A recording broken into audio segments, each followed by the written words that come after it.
Okay guys, yep, it's Friday morning, and you know what that means. By the looks of that, you can pretty much guess what we're doing. We're getting ready for JW's radio that's going to go up tomorrow morning, and we got everything out, so I got some stuff. This is going to be a surprise to many people because I don't know, I tossed this in there just as a last minute thing, but you'll have to find out tomorrow, right? Okay, so I got my coffee. It's a nice chilly morning, so coffee's extra hot, and we're getting ready to do this. So yeah, we got everything ready to go.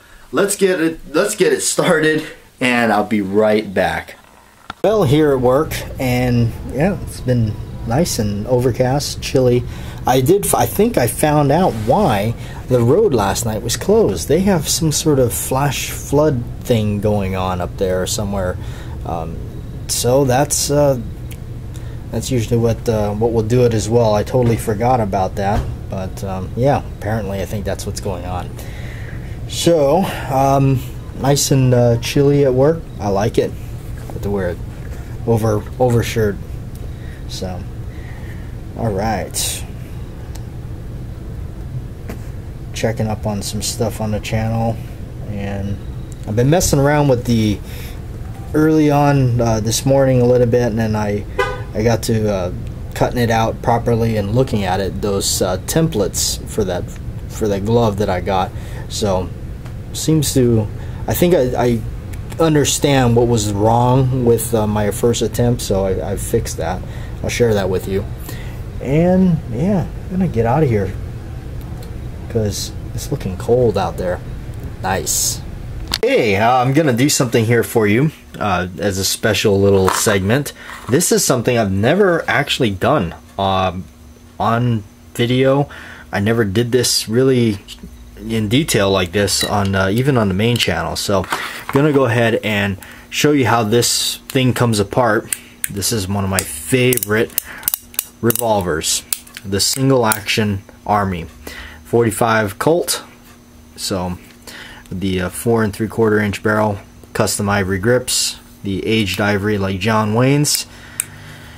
So, alright, so put the gun on half cock. This is the traditional, this is another reason why I love the Birdies and Cimarrons. This is a Cimarron imported from Pieta, Italy. This is exactly the way Colt made them. Alright, half cock, so you can free up the cylinder and push the cross pin and remove the base pin right here. Did it get hung up on me?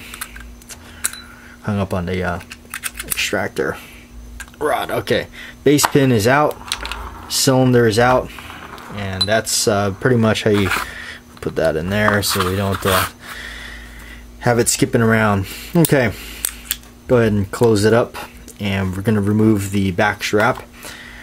Make sure you have the correct screwdriver for this. Okay, I like to keep my screws oiled because I don't like to, I go into these guns sometimes for extensive cleaning, especially if you shoot black powder. You'd be surprised how nasty it does get inside the gun, especially the paw that rotates that cylinder. Alright, so move the, what I'm doing is I'm removing these two screws right here. The next screw I'm going to remove is right there on the bottom.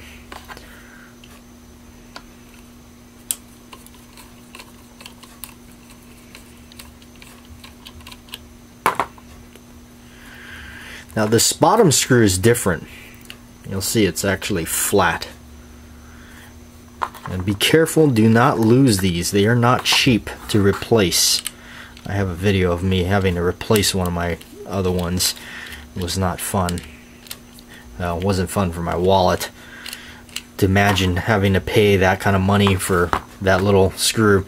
Okay, so here's the back strap with the one-piece grip. You can just set that aside. Alright, so what you have here is pretty much this. Now, this is one thing that these Italian ones are different. The one thing is the tension spring and pin detent that puts the tension on the paw. This may jet out on you. You want to be really careful because if you lose them, they're really tiny.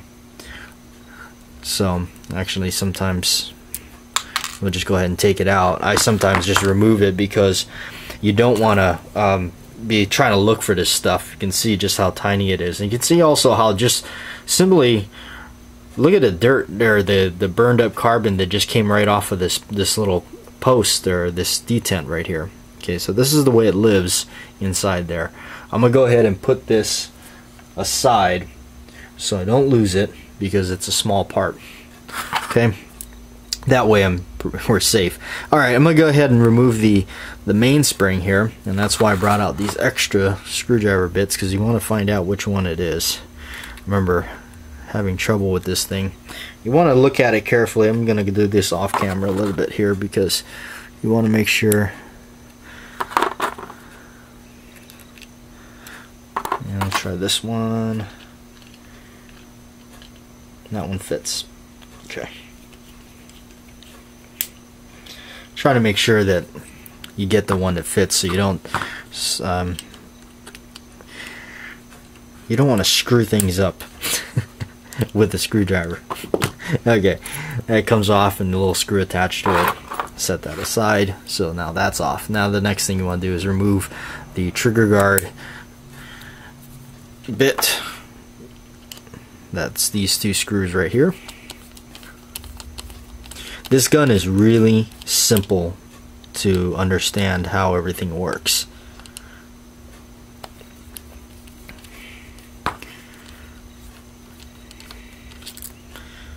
And this one right here, and I do believe this front one is different. The screw is different. It's not quite off. Alright.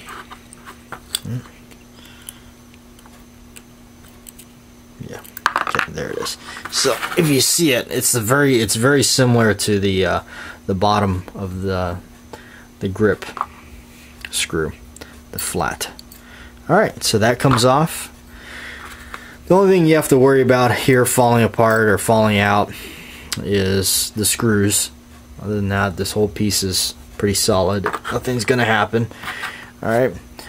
Okay, so inside here, now you have the sear spring, trigger, all the guts of the gun, and that is yanked out by the screws right here. So before you want to start hacking around in there, you want to take out the sear screw, which is right here. Remember when I first got this gun, man, you could not get these things out. They were so screwed in, so tight. I mean, they probably put Loctite on there or something. I don't like that at all. I like to be able to have access to this stuff with ease. Okay, all right. Sear screw or sear spring and screw is out, so that leaves everything else free. So you can go ahead and start undoing the screws on the side here. The bigger one is the hammer, and these other ones are the trigger and sear.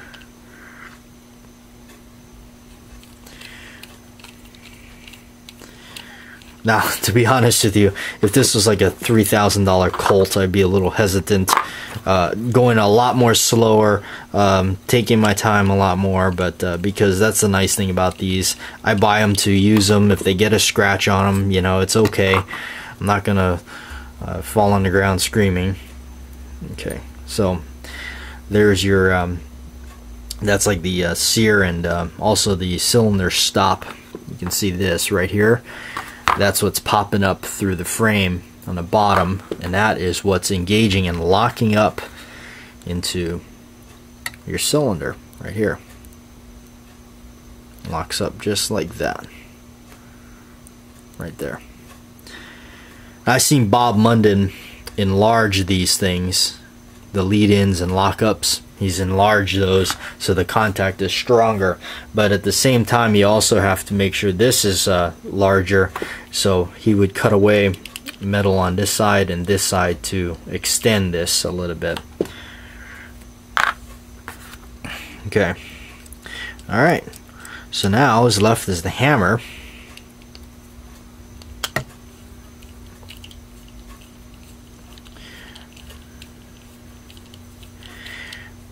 Actually, I think I missed something here. Is what I was saying is the actual sear the engagements of the hammer is actually, or the engagements for the trigger is actually on the hammer. All right. So again, the thing that's different about these in a Colt is the paw is just kind of attached there. Now I think the Colts have actually a piece of metal attached to it, and I think the reason why they did it the way they did it here is because that actually can break. I've heard of them breaking. Now it could be, if I remember right, you know, a buddy of mine, I think he has one of these that is like that, the design. I don't know, maybe they did do it to some of theirs, but mine, are the two that I own, have been that spring and detent. Okay, so the loading gate is right here, this flat screw.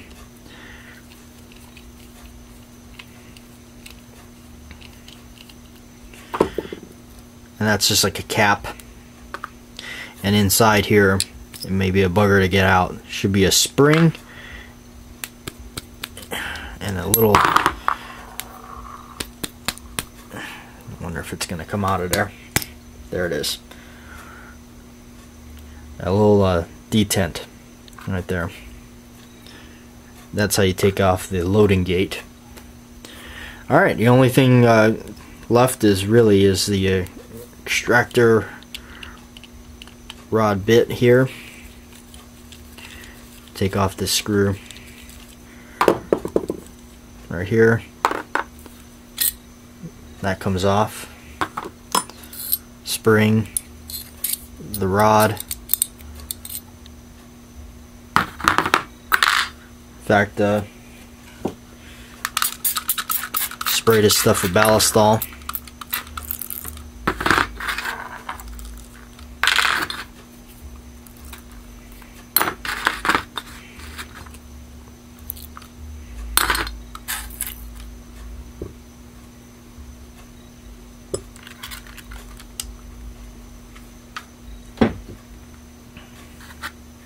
Even the cylinder, why not?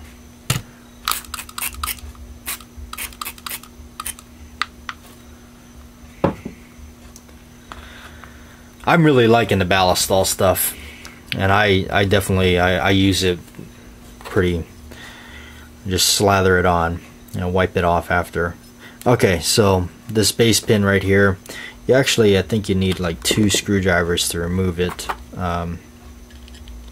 I don't think it's going to come off with just the one. I don't think it's going to let me. Grab another screwdriver tip, because I don't think any of these are going to fit it. Yeah, these are too wide.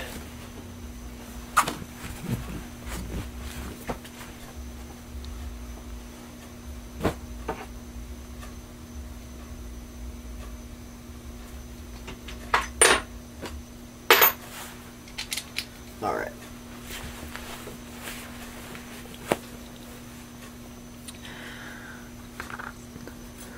Because there's 2 sides.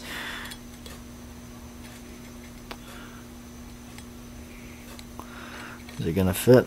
Yeah, there it goes. Okay. I'm only doing this for the sake of the video. I normally wouldn't do this.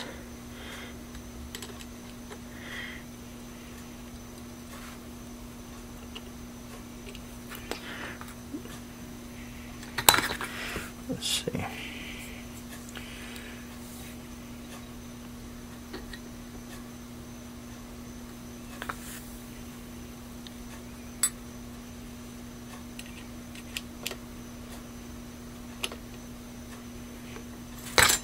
Yeah, see, I'm not going to go ahead and do this because it's a pain in the butt, but what you do is you just put the screwdriver in on both and turn it, and these 2 pieces are going to come out, and there's going to be a spring in there. But I put mine extra tight. I don't like to take it apart unless I absolutely need to, because it really is just kind of a not necessary thing to do. I'm going to go ahead and re-tighten mine down. So one other tip about these things is, especially if you got the ones that are the correct hammer mounted firing pin, is you want to make sure you get a little bit of oil in there, because how these things work is that they're held in by this pin. You can drive that pin out and pop this off. It's like a little cap. You just don't want rust to get in there and build up, which I've seen that, and then you know, you risk breaking that or that thing falls apart. You definitely don't want that. So yeah, there you go. 1, 2, 3, 4. Gotta love that. Isn't that nice? Just like that. And it should be just like that. That's slick. Just take your pinky and just cock it.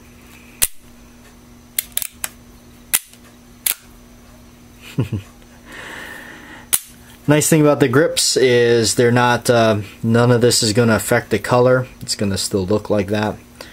It's not going to rub off or anything, so just really nice. Hopefully you guys enjoyed that little segment. Well, it's kind of a large segment of the video, right?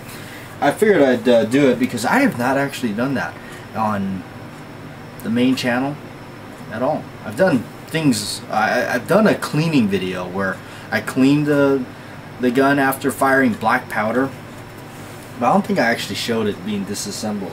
So anyway, got Jim Beam, the Devil's Cut. I like this stuff. I need to clean these glasses. I think every bartender has said that once, right? But have a drink, whoever is having a drink with me.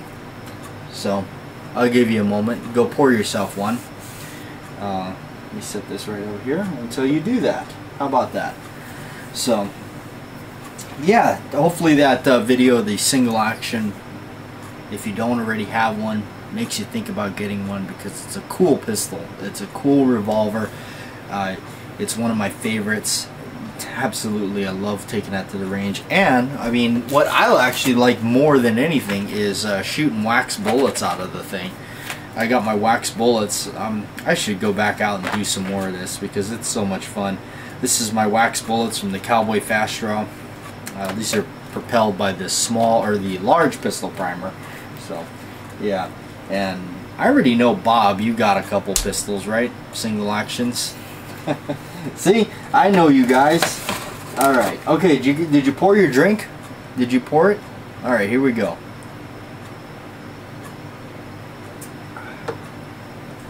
Yep. The Devil's Cut. Santee and I really enjoy this drink.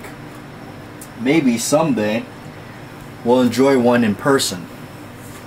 Face to face, flesh to flesh. How about that, huh, Santee? What do you think? And then, yeah, that'll be a mess. Him and I goofing off in a video, doing all kinds of stupid stuff, all in good fun. Yeah, this reloading bench has gotten haggard. It is. I got a box of 30-06. What is this? This was the stuff I bought for my Garand. HXP 70. I guess this is from the 70s. I remember the box smelled weird. That's why these are, I think, that Greek stuff. It came in that was it that, what do they call it, the Spam can? Spam is a really big thing out here. Not for me. I don't like this stuff. Absolutely do not like Spam. I'm not a Spam person. It's not so much what's in it that bothers me. It's like, I don't know, it's just, I've had way too many weird experiences with it. One was like finding like bits of like bone in it, and then that's always a turn off. Especially, I've gone to Taco Bell and gotten that, but it doesn't agree with me. Out of all the things, all the bad food I eat, all the fried this and grease on that, Spam is one that really gets me. I can't, yeah, I can't do that one. So, yeah, I can't do Spam. And what did we come up with? We were talking about this one night at when I was working at one of the stores. The manager came up with this one. He says Spam is separated parts animal mess. That's what he came up with.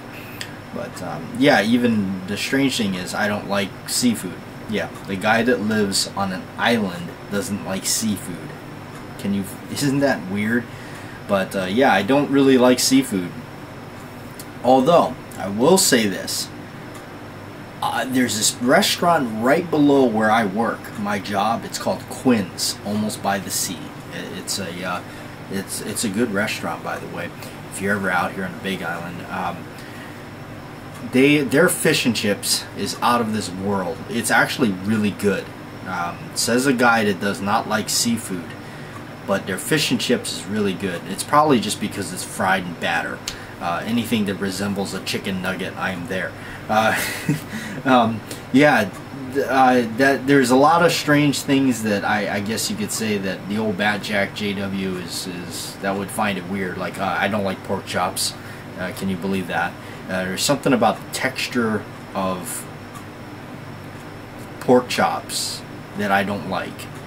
There's something about it. I don't know. I always know what it. I always know it's pork chops. I have tried ribs. I don't really care for that. The only real pig I eat is bacon. I mean, but who doesn't like bacon? You almost can't trust the guy that doesn't like bacon, right? But yeah, bacon is about the only thing, I guess, of pork I'll eat. I'll eat breakfast links, I guess. Breakfast links are okay. But it's not the fact that it's pork. It's the texture of the pork chop or rib meat. I don't know what it is about it, but I just don't like it. So, and bacon doesn't have it, and obviously the pork links don't have it. What was that? But anyway, yeah. So I figured to ramble on a little bit. I brought out a couple of movies here to talk about. A couple of them are my favorites. The Twilight Zone, and I'm not talking about no funky remake that they made. I'm talking about the original stuff by Rod Serling. This is the first season. I really enjoyed this. We both, this girl and I, we watched tons of these. We bought them all from Amazon. This has got some of the ones that I really like, and you guys may remember some of these. One of them is what is it? I know it's on here. I just don't remember what it's called. If I see it, I will know.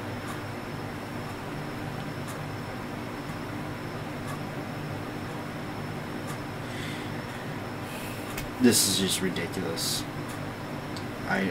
But the one it is the guy that reads all the time, and his wife doesn't like him reading. His job doesn't like him reading, so he, on his lunch break or something, he goes downstairs. He works at a bank or something. Goes into the vault, locks himself in there, and reads for his lunch break. And at that moment, I guess like a bomb or something went off and destroyed the world. And he comes out, and everything is, you know, in desolation. And walks around, wanders around, and he's kind of lost, you know. He doesn't know what to do. He's even to contemplate suicide. But then he finds what? The library. Completely just, it might as well be a chasm in the ground filled with his favorite thing, books. So, hey, what? So he starts making these stacks. Like, oh, I'm going to read this one this time. I'm going to read this one this time. And then, what didn't you know? His reading glasses falls and breaks. That was just that one just totally messed with you when you think of that. That was just like, wow.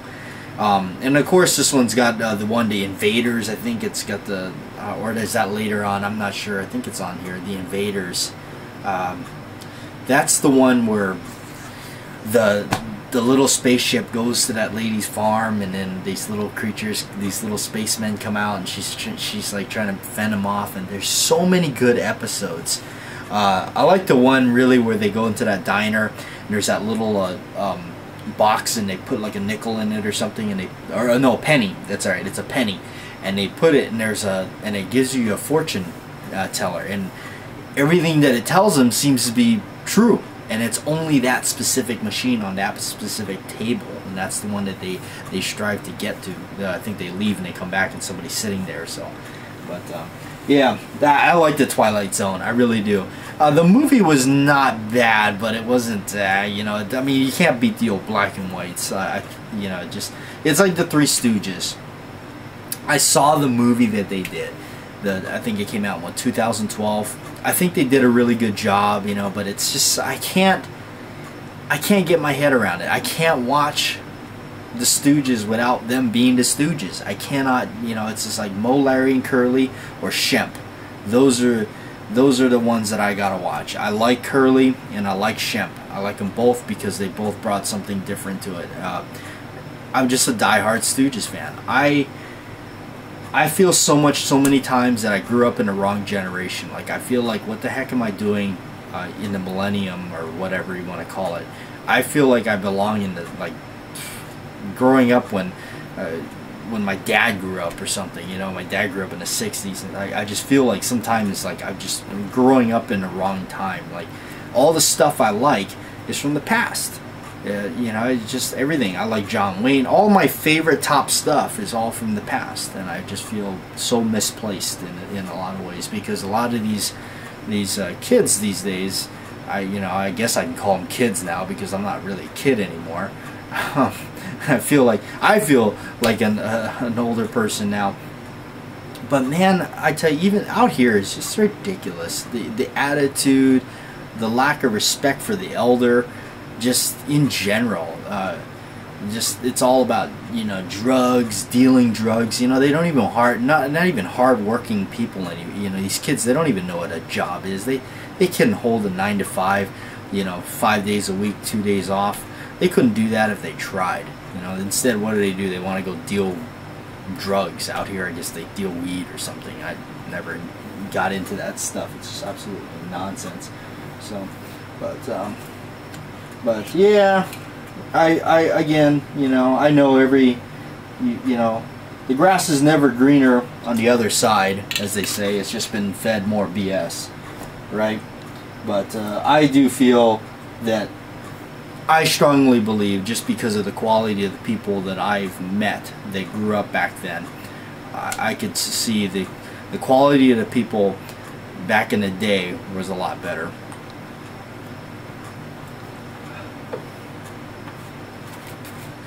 Another movie, it's my favorite movie, is the one and only Steve McQueen. Steve McQueen, a true, I mean, he is the true anti-hero, awesome actor. Just one of my favorite movies with him is, no doubt, Cincinnati Kid. I like Cincinnati Kid because it's just a card. It's the poker game. You know, I'm addicted to that. I love that. That's one of the things I liked about Casino Royale, one of the newer Bond films with Daniel Craig. I like that whole playing poker thing. I like that. I'm drawn to that gambling aspect, because I don't like gambling my own money away. I always feel like, oh man. But Bullet is probably one of the neatest cop movies I think you can watch. It's really neat.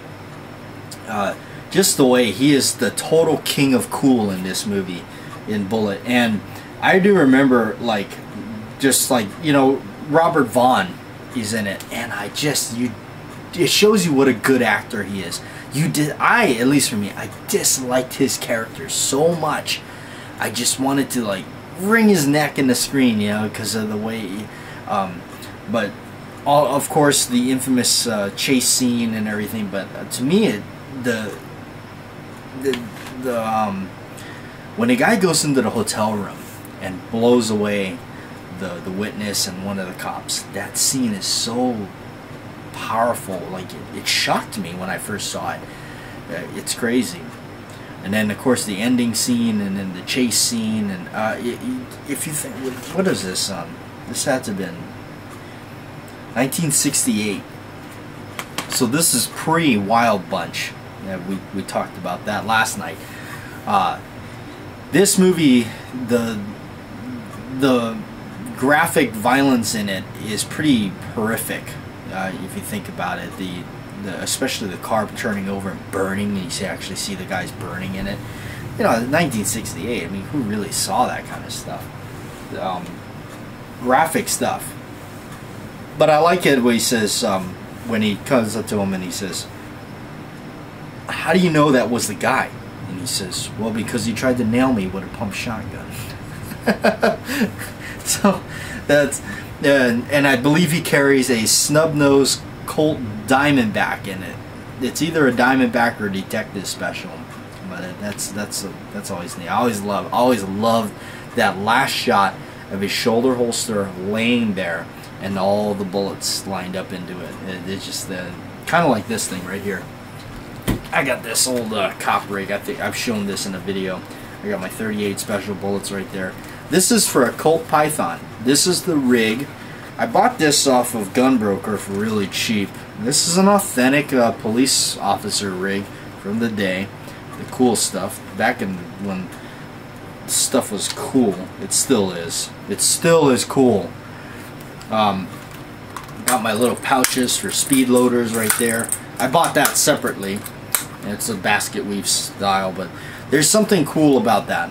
I remember going through, it was like an airport when I was a young kid, and just remember seeing one of the security cops, or one of the cops, the police officer there. He had his 6-shooter, and this is what I saw. Saw a belt of bullets. Man, that was so cool. I absolutely, there's something about that is so neat. And of course, the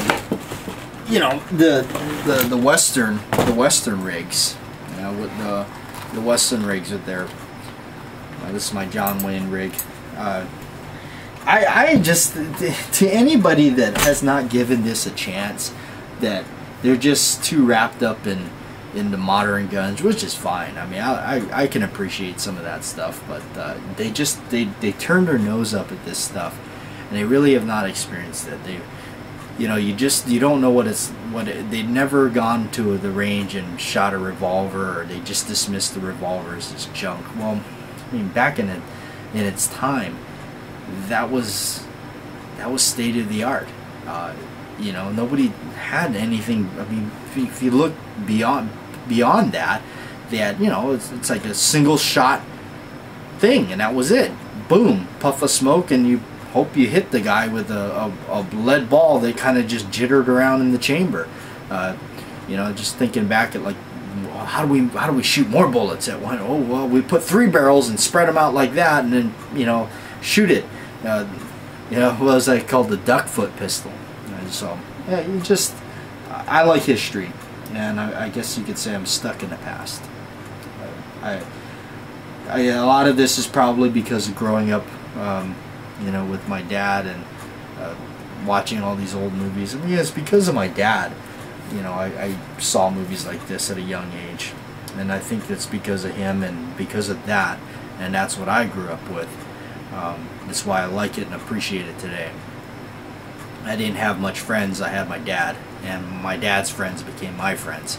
And now that, I gotten a lot older, and all my dad's friends are, 60 plus, and these are the guys I hang out with. No joke. My friends up the hill, that beautiful shooting range that I know at least 1 or 2 of you like, that is my retreat. I got to get back up there myself, because that's a place where I used to go and just kind of forget about everything, because it's a large property, and it's really cool to just go up there and just, the rest of the world seems to be shut off, and you're just in your own moment up there. It's a magical place. It's a beautiful place, and it's my place of meditation. And it's a bunch of guys that are just old guys that are retired, but to me, they're the coolest guys on earth. They're super cool. I've had more in common with older people than anybody my age. All my friends are older than me. I think Cody is the only guy that's younger that I hang around with, pal around with sometimes. But I find it hard sometimes, because I guess I'm a little older and mature in a sense, because I'm so used to hanging out with older people. But no, Cody's a good guy. He really is. He means well, and that's why that's why I hang out with him. Even though he's the youngest of everybody all my friends. My friends, I think my youngest friends are the guys I've known for many years, and they're coming up to 40. And I was always the young guy in the group, and now I'm where they were when I was hanging out with them, and now they're 40 and 45 and getting older. And my other friends up the hill, they're 60, and in some cases is a little older than that. But they're the coolest guys. I have a lot in common with them, and it's because I know I can take the time and learn something from them, and I take that with value. You learn something from these kind of people, and that's important. It's because I think it's being forgotten in America. It's being forgotten in the world in general. What we need to learn from those that have been around that playing field longer than us.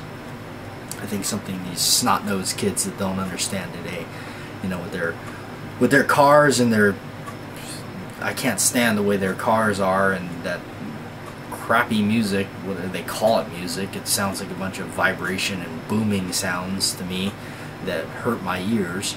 I'm not even in a car with them, and I'm just like within the area of them, and it's like horrible, horrid sounding. It's like a cacophony to me, and they're sitting in that car with that stuff, and I'll never understand that. Now, give me my Johnny Cash records and my bourbon, throw on Real Bravo, and leave me be.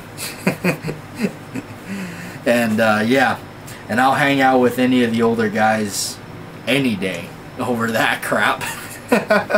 So thanks for watching. I know it was a bit long of a vlog and kind of rambling here and talking, and but I enjoy hanging out with you guys. It's kind of strange, it's at first in the beginning I felt like it was weird sitting here and like just talking to the camera, but in a sense it's strange. I feel like we're all here in the same place. We're all hanging out. We're all good buddies now, and that's really cool. And I thank you for following me on this vlog channel and being a part of my life. It has been really life-changing, and I really enjoy this channel. This is really cool, and I appreciate you following it. And of course, Bat Jack JW is where it started, and I won't give up on that channel at all. So keep uploading to that. Messages keep flooding in, videos keep going out. Don't forget, tomorrow check out JW's radio, right?